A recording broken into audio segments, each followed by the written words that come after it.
ay ang binanggit niya na hindi pa rin pala tumigil si Ginoong Marcos na magkaroon ng insertions.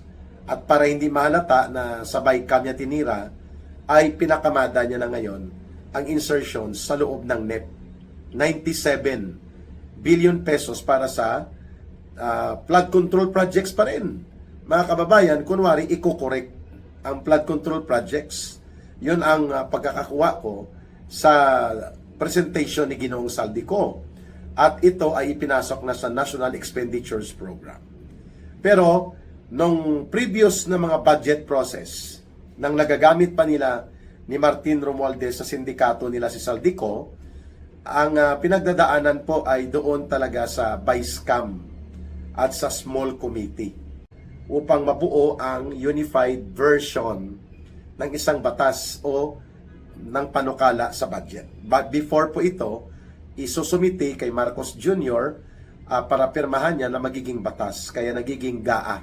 Kasi hindi pa nalalagdaan ni Marcos Jr. Kaya nga hindi siya pwede maghugas kamay. Kasi pinagmayabangan niya that he read more than 4,000 pages ng General Appropriations Bill of 2025 bago niya pirmahan. Samantalang ito ang pinakasindikato na budget na kinatay nila at alam ni Saldico ang ginawa nila dyan. At nagkakaroon sa dyan si Marcos Jr. ng 100 billion pesos insertions. Diyan nagsimula ang pagtatalo nila ni Saldico at nila Martin Romualdez. Kasi pinipilit ni Marcos na doon itago ang insertion sa DPWH.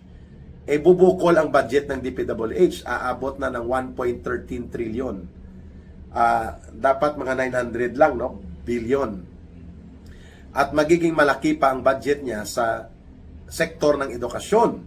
So ang plano sana ni Saldico, ilalagay niya sa unprogrammed appropriations. Doon na lang pupunduhan ni Marcos at kukunin niya. Pero kung sa unprogrammed appropriations po, madidelay ang kanyang SOP.